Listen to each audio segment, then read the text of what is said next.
Hello everyone, welcome back to another Skyrim mods video. This time we're going to be taking a look at two mods today. One of them is called the Flying Engine, and the other one is called Totemic Magic. After you install the mod, you need to take a piece of firewood to any of the tanning racks in Skyrim. This will allow you to start the craft of the base tome. The base tome then will craft into either a air, fire, earth, or water tome.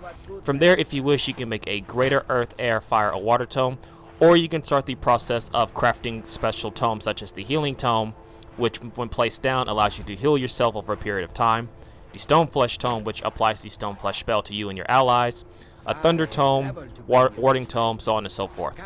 I have a couple of tomes that I will be showing off. I will not show off all the tomes, simply because there is quite a bit and I don't want to take up too much of your time. The first totem I'll be showing off is the Bound Flame Totem. Whenever placed on the ground and combat is initiated, a elemental of fire will be spawned in for battle. Just simply equip it like you would a scroll. And as you can see, the tome is in my left hand. It has been placed on the ground, and to show that it has been activated, usually a small spark of fire will appear. Usually during combat, sometimes beforehand. It takes a minute for the tome to actually spawn in.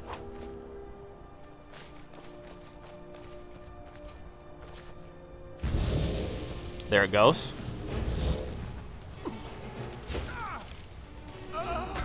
And there, as you see, that is our Flame Elemental.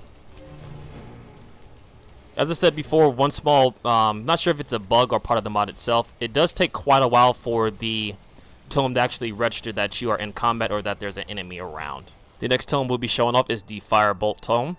It is the same concept as the Flame Tome, except instead of spawning in an elemental of fire, it will shoot off firebolts at the enemies at a certain range.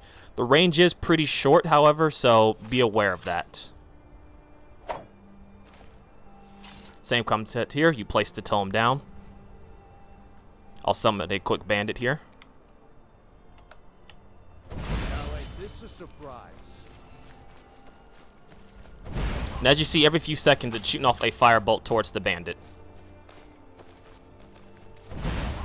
The cool thing is you can place multiple tomes at the same time, depending on how many you craft. And they will both activate in battle. You can also mix and match your tomes, so that way you can be more adaptive in combat. The next totem I'll be showing off is the Firestorm Totem. Same concept as the Firebolt. Instead of a Firebolt, it will start the Firestorm spell.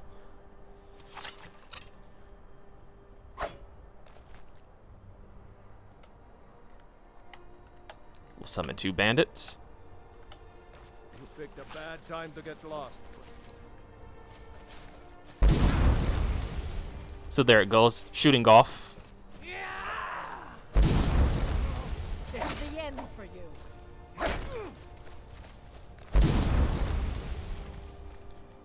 And while there's two bandits here, I'll go ahead and show off the next tome spell, which is the Healing Tome. When placed on the ground every couple of seconds, if you're in the vicinity, it will heal you and your allies.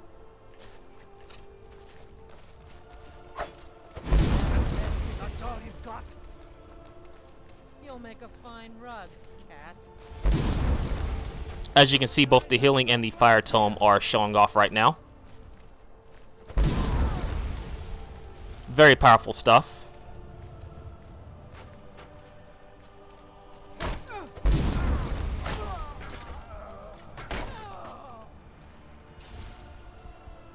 And the cool thing about this tome is something I forgot to mention beforehand, is you can always pick them back up and put them back in your inventory. The last two tomes I'll be showing off is the Stone Flesh and the Warding Tome. Now, I don't need enemies to show this, so I can show off both at the same time, and you'll get the general message, or the general sense of what each of the tomes do. The Stone Flesh applies the Stone Flesh magic spell to you, and the Warding Tome applies a magical ward around you every couple of seconds.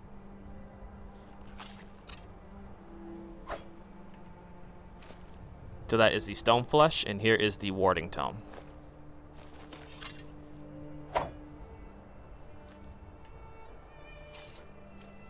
Give them a few seconds to activate. And as you can see, I both now have the ward and the Stone Flesh.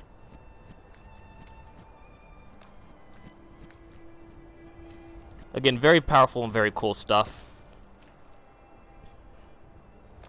And actually goes on a cooldown period as well. So it's not too overpowered. The next mod I'll be showing off is the Flying Engine. Whenever you install the mod, you'll get a new item in your miscellaneous, which is called the Flying Engine Drill. What you need to do is drop this down to the ground, and once you do, a animation will play. Oh, sorry, I skipped the step. What you need to do after you drop it to the ground is use any spell to charge it. Just for the sake of argument, we're going to be using the Flame spell.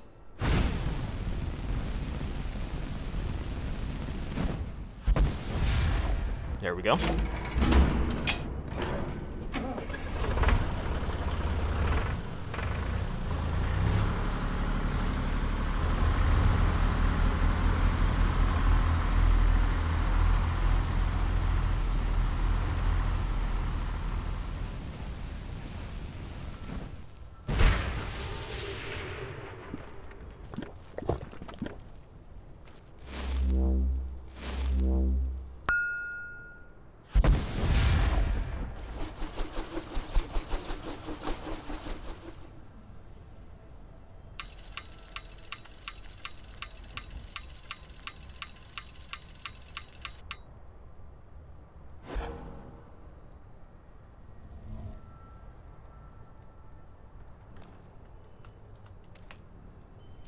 Once it's fully complete, you will have 4 options here. One is the disable the beacon, which is pretty self-explanatory. It will disable the entire beacon and allow you to pick it back up. Teleport the engine, which I'll get into in a second.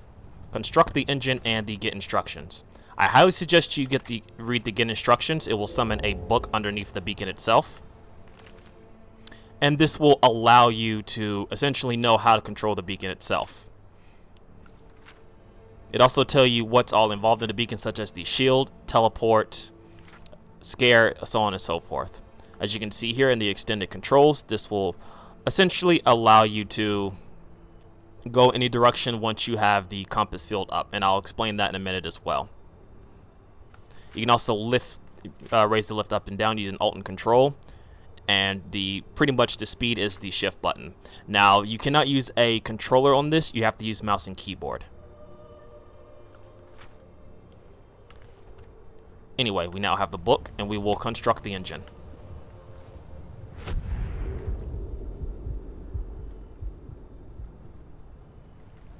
So there's the engine itself. And the next step you want to do is to teleport on the engine. Here there's a couple options that are above you.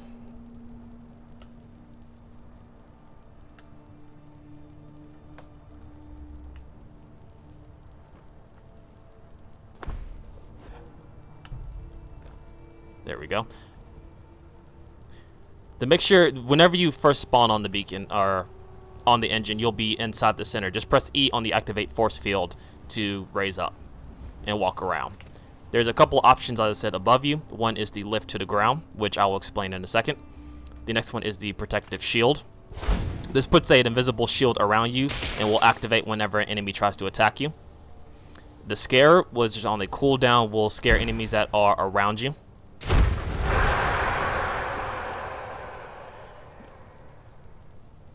The light is pretty self-explanatory. It shuts off the light right above the flying machine. And the last one is the stop movement. Whenever you press this, an anchor will drop down to the ground below you. Now the anchor is a bit buggy, so it's going to look a little bit weird when it drops down, as you can see. But that allows you to use the lift to ground. There it will take you back down to the ground, which then you can disassemble the beacon, which actually does some damage, so be careful. That part I didn't know, just for the sake of not running out of magic, and also drains your magic. You can get back on the beacon by going up to the lift up on the engine. That will place you back on the beacon. Whenever you read the book, you will have a couple of new spells: the Disa Symbol, the set direction, and the stop movements.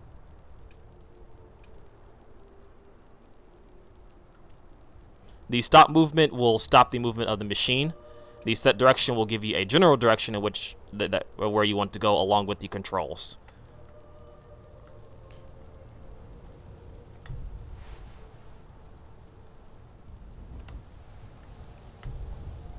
Oh, sorry about that. Press the wrong button.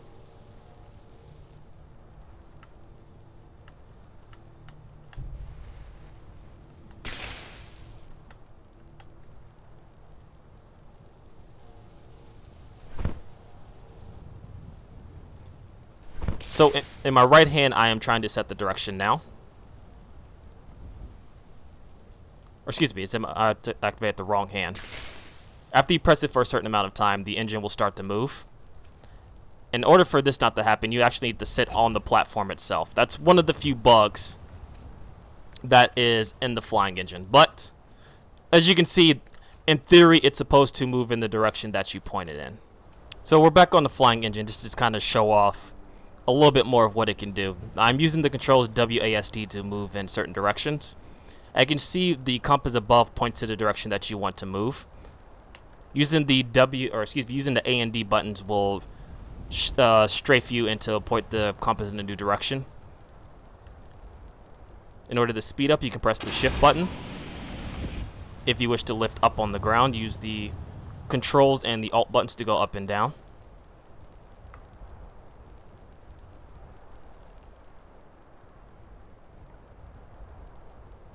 As you can see, I'm holding alt and is now going up forward and above.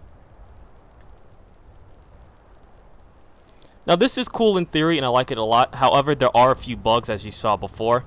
Sometimes you will fall straight through the ground and it's kind of hard to control or get the engine to actually stop. The best way that I figured to get it to stop is to activate the lift above you, which can be a little bit hard in movement.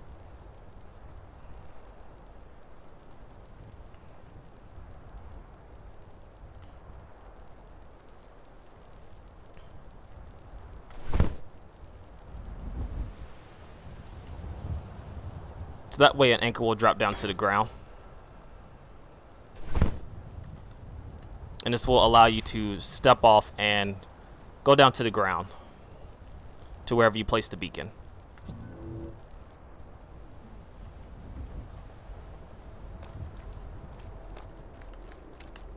Another bug is sometimes, as you can see here, the beacon will not actually drop down correctly, or it may drop into an area to where you cannot find it. So that's something to be aware.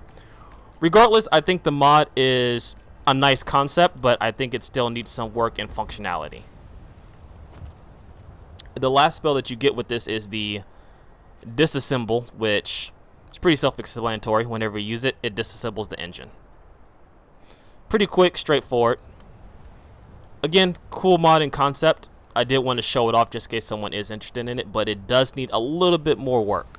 However, one of the cool things about it is that if you have the know-how and the knowledge, you can actually set it to where you can use almost anything as the flying engine, such as a castle, mountain, rug, etc., etc. For those who are more experienced in modding, you can have a lot of fun with this. As always, all the mods that I've shown off today will be in the link in the description. If you do decide to download and check out the mod, please leave an endorse on the mod itself, or at least track it so that it will be shown off to other people and other people can have a chance to watch it.